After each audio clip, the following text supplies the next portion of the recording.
Hello, and welcome to Eastern Geeks Out, an EP Media associated podcast where I'll be discussing news and interesting topics in the gaming and entertainment world. My name is Deforest White, and I'll be your host for the duration of these episodes.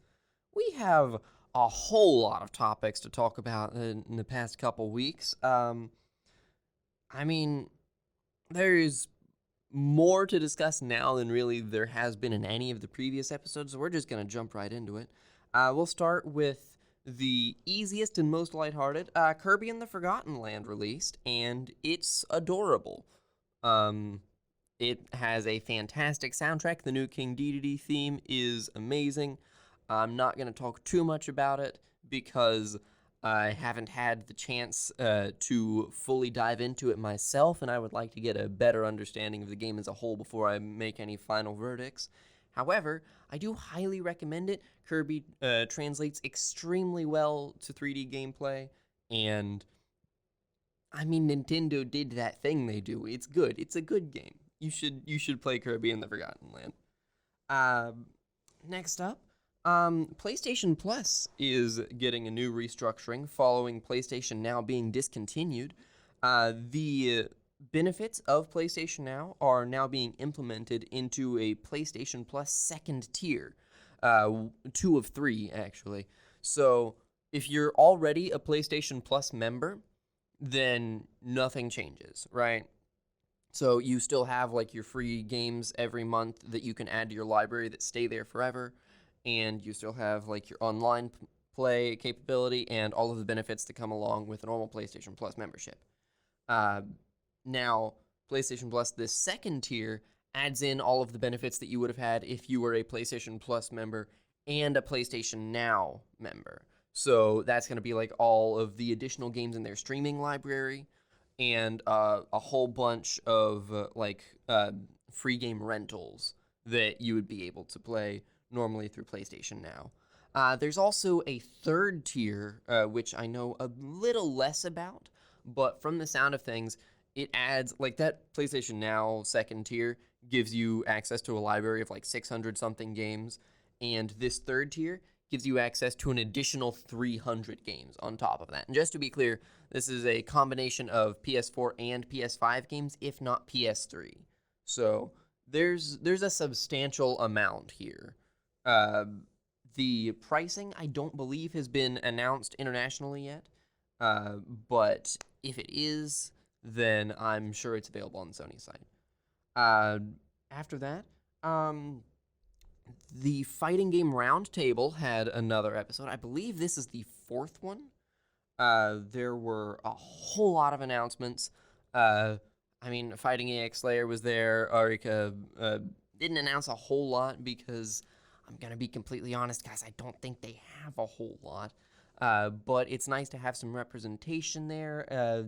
If you haven't already bought Fighting EX Slayer, you should buy them just to support Arika. These are the guys that made Street Fighter 2, which is the grandfather of all fighting games, using the characters from the Street Fighter EX series. So if you're at all interested in that, I highly recommend it. You got Skullomania in there. You got Terry Bogard. It's a grand old time. You should look into it. Speaking of Terry Bogard, SNK had a presentation at the Fighting Game Roundtable, during which they had an unexpected King of Fighters 15 announcement. So we are coming off of the release of Team Garo for King of Fighters 15, including Rock Howard, the son of Geese Howard and adopted son of Terry Bogard. You got Bijane, the pirate. And you have Gato, who is moody. I'm going to be honest, Gato's a wet blanket. I don't actually know what his deal is. He's looking for his father, running away from his sister. I don't know. It sounds like the sort of backstory that a 13-year-old kid would have, but he's fully 30-something. So I'm not sure what his deal is. But yeah, we were fully expecting the next DLC that we got for KOF 15 to be the previously announced Team Southtown, a team of Geese Howard, Billy Khan, and Ryuji Yamazaki. But in between those two, surprise, surprise, we get Omega Rugal, who is, if you're not familiar with the King of Fighters franchise, kind of the original bullshit boss of the series. So in the original KOF, Rugal Bernstein was the final boss, and he was ridiculously broken, and sort of gave credence to the phrase SNK boss syndrome, and is the main reason why SNK, as a fighting game company, has such a reputation for having these ridiculously hard bosses. It's because of this one guy, and Omega Rugal was the version of him that came a year later, I believe in 1994, with the release of KOF 9. I'm sorry, no, 1995, with the release of KOF 95. He came back in an even more broken, like cybernetically enhanced version of himself that absolutely broke the game and ate so many arcade quarters, particularly in Latin America. But now that broken ass character is going to be included in King of Fighters 15.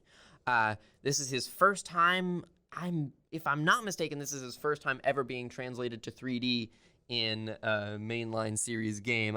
I know he has some representation in KOF All Star, the mobile game, but this is his first time being included in like a legit KOF 3D game post 14, and he looks ridiculous. He has a new super incorporating like the cybernetic eye laser.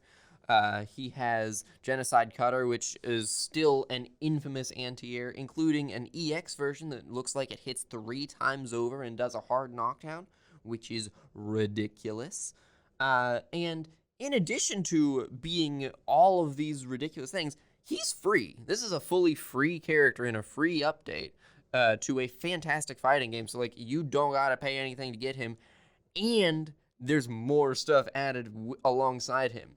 So, sort of paying tribute to the SNK boss syndrome, they've incorporated an all-new mode into the game that's launching this April, where you can go onto an all-new stage that I think previously some people had data mined and seen that there was another stage hidden, but we weren't sure when it was coming. It's here. This is it. This is what it's for. There's an all-new mode where you fight Rugal, but all of his frame data is completely rewritten.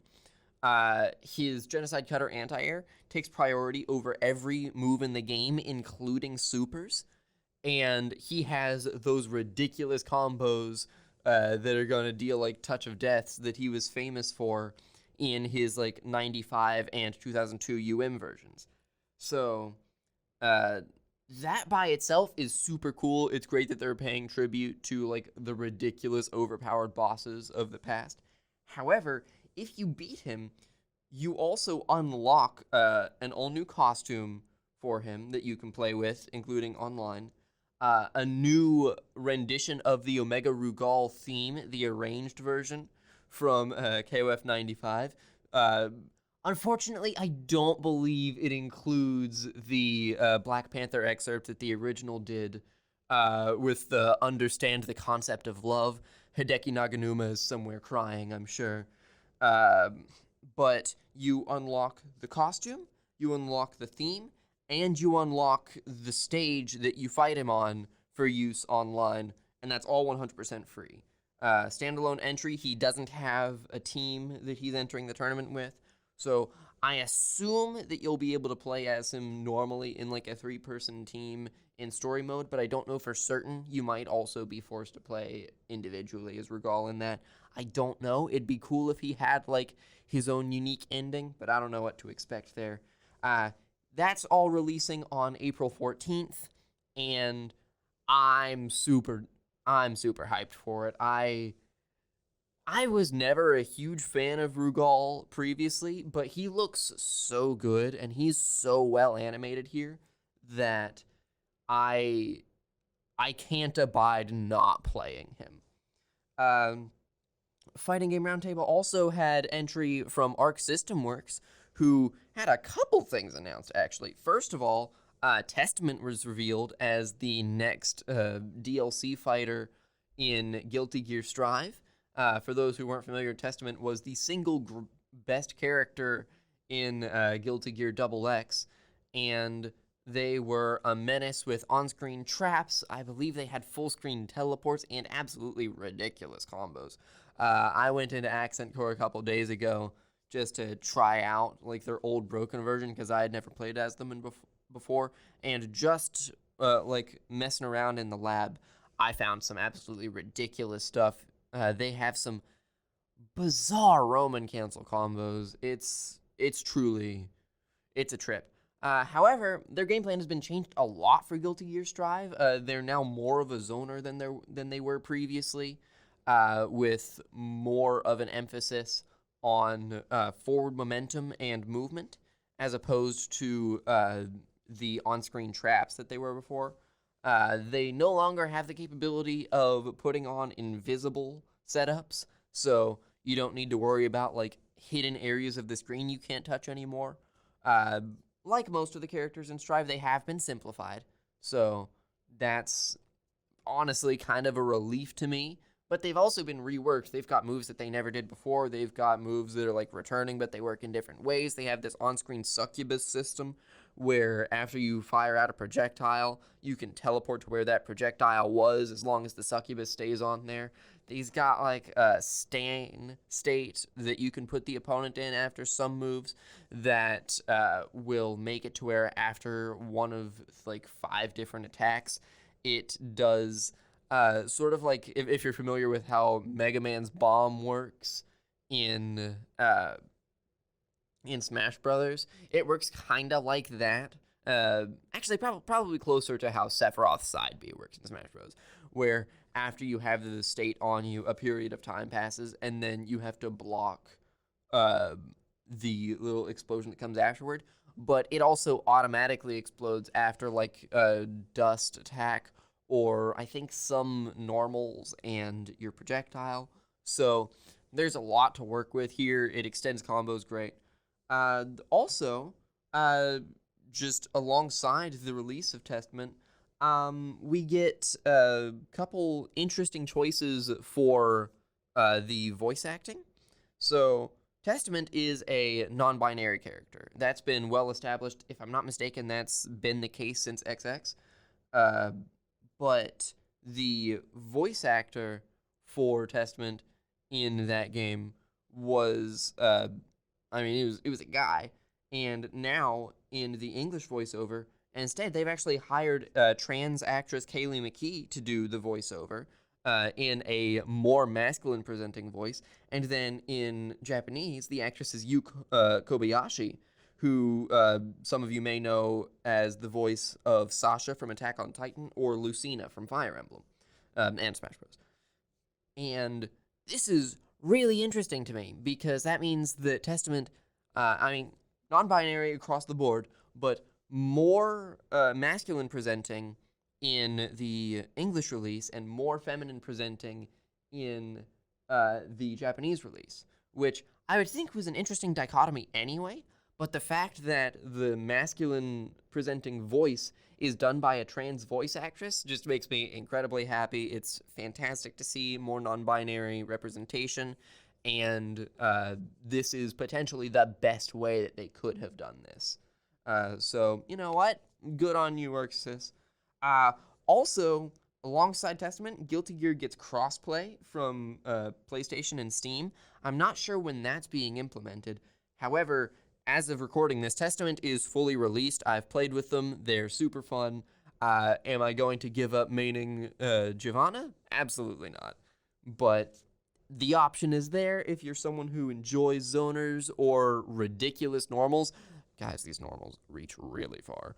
Then pick up Testament. It's a lot of fun. Final character of the first season. Second season announced. I think it's going to have 4 characters in it. Go for it and have a grand old time.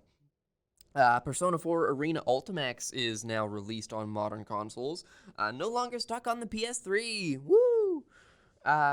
This is one that had like an interesting cycle where the game was dormant for so long to where it was like this very minute and small niche audience that was still playing it.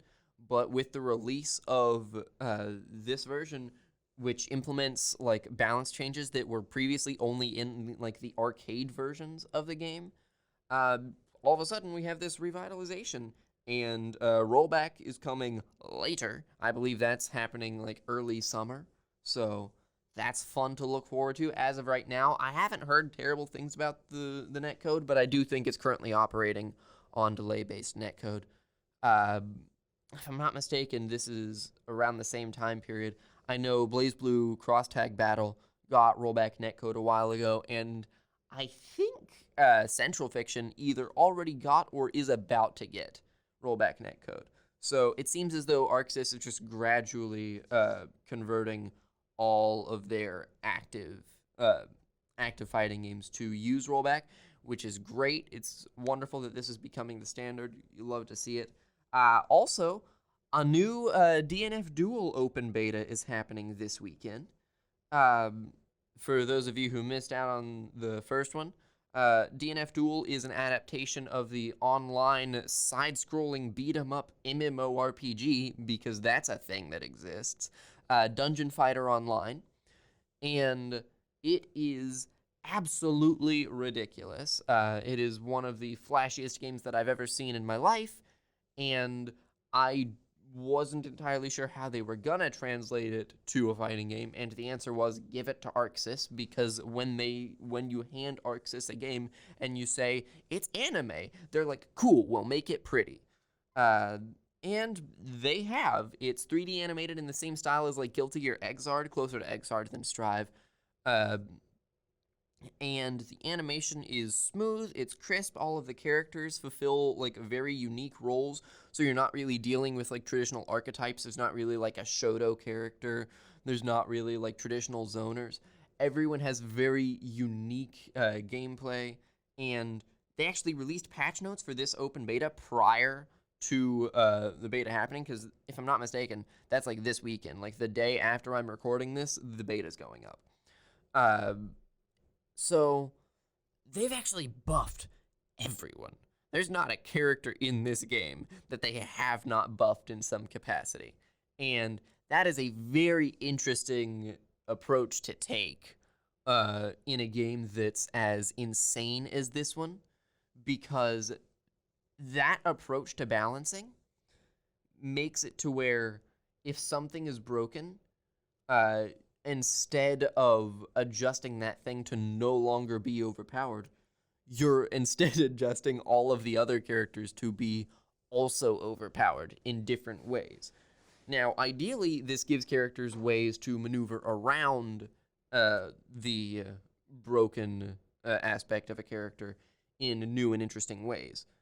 In actuality, I don't know how well that's going to be implemented, but worst case scenario, it doesn't, and it's an open beta, and ArcSys sees like, okay, that didn't work, and they lower everything down a bit.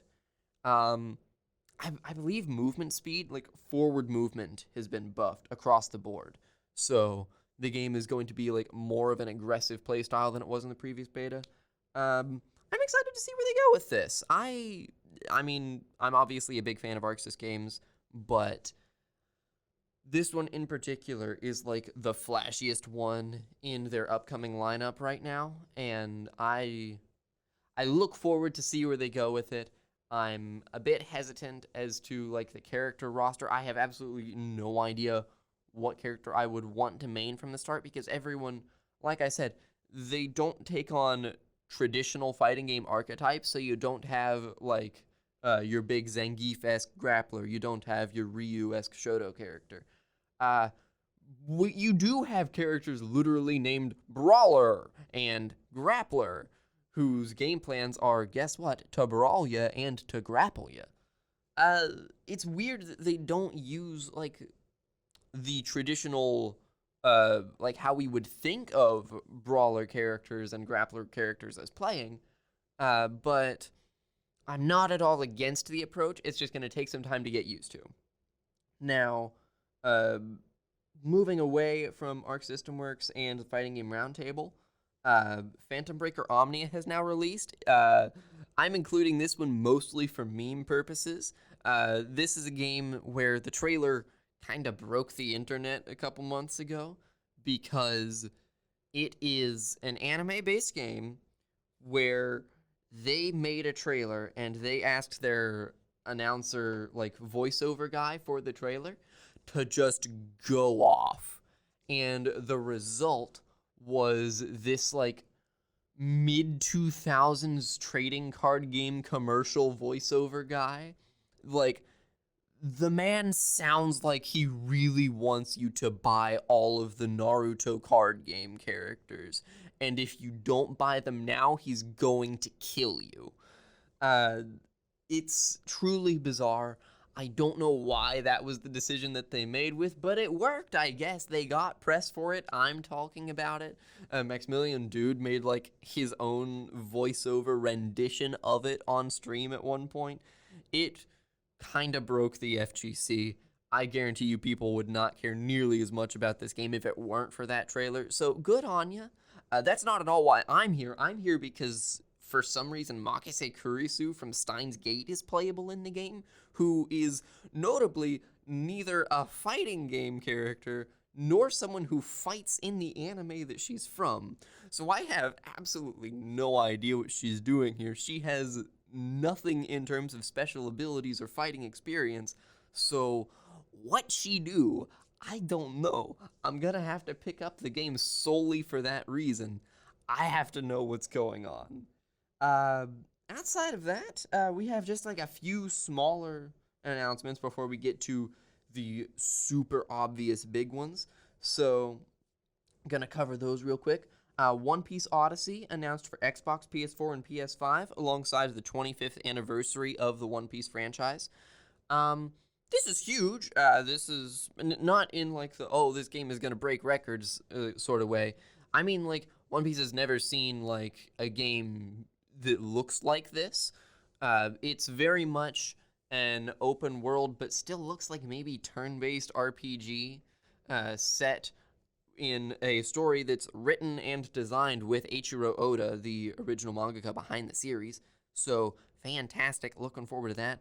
Looks like the entirety of the Straw Hat crew is playable alongside some of the other characters that you might know from the franchise. I think I saw Rayleigh Silver's in there. I don't know why he would be there, but I think I saw him in the trailer. And it looks ridiculous. It's very pretty. I'm looking forward to it. It was only announced like a day ago, so I don't have too much information on it, but it looks fun. I'm excited. I'm a big One Piece fan, so cool. I hope it's better than Dragon Ball Z Kakarot. In other news, Stranger of Paradise Final Fantasy Origins released. I hear there's some chaos involved. I think the goal of the game is to kill chaos. You play as a guy named Jack, who might be Chaos, who really wants to kill Chaos. If you recall, this was a game that was announced, I believe, at PlayStation State of Play game about a year ago, in which they informed players that they would have the opportunity to kill Chaos, and that the goal of the game, ultimately, was to find Chaos and kill Chaos. In a word, I think that the game could be described as chaotic. There's not a whole lot that I know in terms of like character writing, but it does seem as though chaos is fairly well represented, and you love to see that in chaos-related games. I do know that the game is a prequel, so a prequel to what? I don't know. Final Fantasy doesn't have a real clear timeline, but whenever chaos is there, it's probably before that, because I think chaos is more established in this game than previous games. So if you kill chaos within chaos, then the chaos in the previous games becomes more chaotic, and then you as chaos have the opportunity to go and kill chaos, which is cool because you might actually be like doing some weird like self-fulfilling chaotic prophecy kind of thing, you know, with the killing chaos kills you kill chaos. Sonic 2, that's gonna happen. I refer to the movie, not the game. That already happened. Go buy a Sega Genesis, you plebeian. Or, you know, emulate it like truly everyone else. But yeah, the Sonic the Hedgehog movie is getting a sequel. That's happening in like a week. I'm gonna go see that shit opening night, uh, because I'm me. I can offer no explanation for this. Tails is in it. Idris Elba is Knuckles. You all knew this already. You're not getting your Sonic 2 news from me. I would just be remiss not to mention it. And then finally, we have two great big glaring news things. Oh, I'm sorry, I missed one actually. Halo. Halo is currently airing on Paramount Plus, the live-action Halo series. Episode 1 released on March 24th. And if I'm not mistaken, we get another episode either today or tomorrow. I haven't seen it. I can't offer my thoughts on it. I'm not a Halo fan, so my experience with the series is basically limited into what I've been forced to play by my best friend Nick. Um, I I hear Cortana's less blue now, so if you were into blue ladies, tough luck. If you weren't into blue ladies, good news. Um, I don't have really any insight into that. I just had to mention it. Same with Sonic 2. Uh, okay, so now we're getting into the big.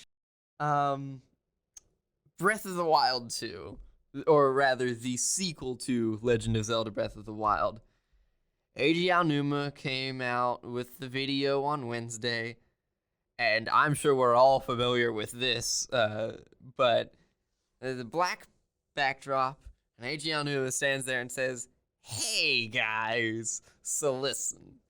Now, that game that y'all been real excited for, that we've been working on for like a good while, we were gonna release it this year, but like, we're not gonna. It's not ready. We want to get it polished. We want to get it to the point where we consider it worthy of release, to where it's the best game it can be. So we're pushing it back to spring 2023. We still don't have a name for it, but I'm actually 100% okay with this. I am one of those people who is perfectly okay with game delays as long as it means that the end result is a better game than it would have been if it was released earlier. So, while I'm a bit bummed out that it's going to take me longer to play Breath of the Wild 2, or whatever it's called, I'm okay. The fan theory here. There's this big emphasis on verticality. Everything's taking place in the sky. Legend of Zelda: Breath of the Wind. All right. Anyway, that's happening in spring 2023.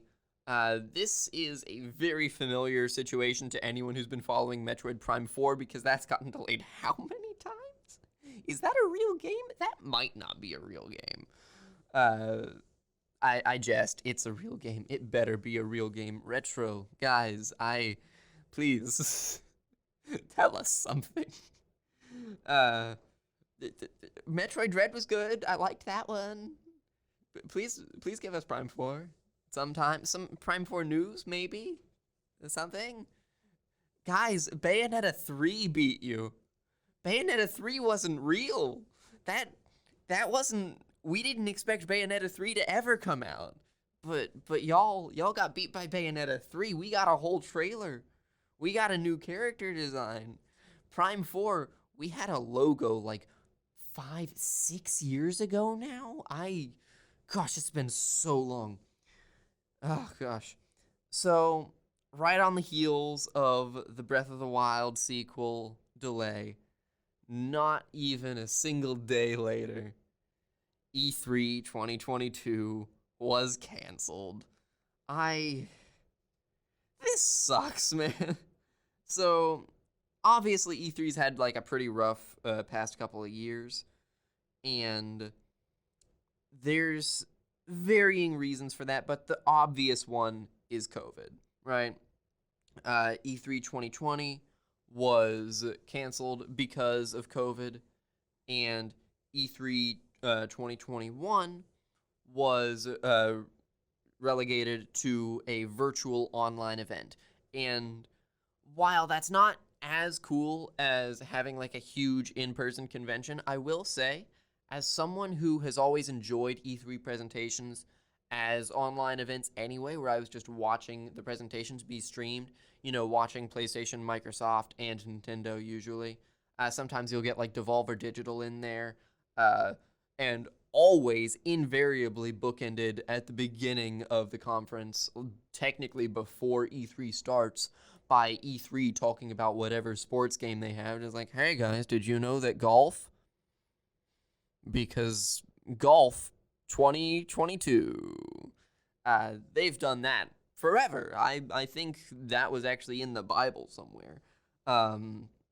But 2022, not only is there not an in-person conference happening because of COVID concerns, which we already knew, like they announced that a good while ago, but as of March 31st, also there will be no digital E3 showcase for 2022. They are, I'll actually just read out the quote. They are devoting all their energy and resources to delivering a revitalized physical and digital E3 experience next summer. Whether enjoyed from the show floor or your favorite devices, the 2023 showcase will bring the community, media, and industry back together in an all-new format and interactive experience.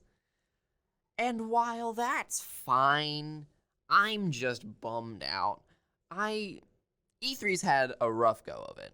PlayStation has fully left the conference. They're doing their own presentations now with State of Plays, which we just got like a couple weeks ago, if I'm not mistaken. I talked about that last episode and went through the game lineup for that. So it wouldn't make a ton of sense for PlayStation to have that great big presentation and then show up at E3 anyway, which has kind of been their mentality these past few years, because they're trying to do what Nintendo does and copy like the Nintendo Direct format, so that people turn into these every few months. Nintendo, they do the Nintendo Direct. Those have always been a staple of E3, basically since Nintendo Directs have been a thing. And, now that Breath of the Wild sequel is out, I have to wonder if that had anything to do with the E3 cancellation. Like, if that was going to be a significant time sink and, like, somewhere where E3 was getting, like, a lot of money and a lot of people viewership for the event, then I don't know, man. It's just a sucky time frame. I don't love where things are going. The idea that it's, like, bringing the community, media, and industry back together in an all-new format and interactive experience sounds to me like they're going to experiment with some, like, VR integration. And while that has the potential to be cool, I guess, it's not what people look to E3 for. And I don't think there's really that big of a market of people who are willing to put on their headsets to go attend E3. So, I don't know. I feel like there could have been ways around this, but we don't know the reasoning fully behind it. It's just there was no COVID. There was no in-person conference because of COVID. Now there's no digital conference because of reasons. So while that's not a fantastic note to end on, it is sadly the end of our news for today. If you have anything that you'd like us to talk about, you can reach out to me at deforest_white124@mymail.eku.edu. If you have any questions, comments, or feedback, you can reach out to me or our broadcasting director, Ryan Gumm, at ryan_gum1@mymail.eku.edu. You can also find other EP Media Network releases at www.easternprogress.com, our website, or you can follow us on social media at The Eastern Progress on Facebook or at Eastern Progress on Instagram and Twitter. You can also find this podcast, as well as all of our others, on Spreaker. I don't have really any particular notes to end on here, so this is Deforest White signing off for the week. I hope you all have a fantastic night, a fantastic tomorrow, and a fantastic rest of your week.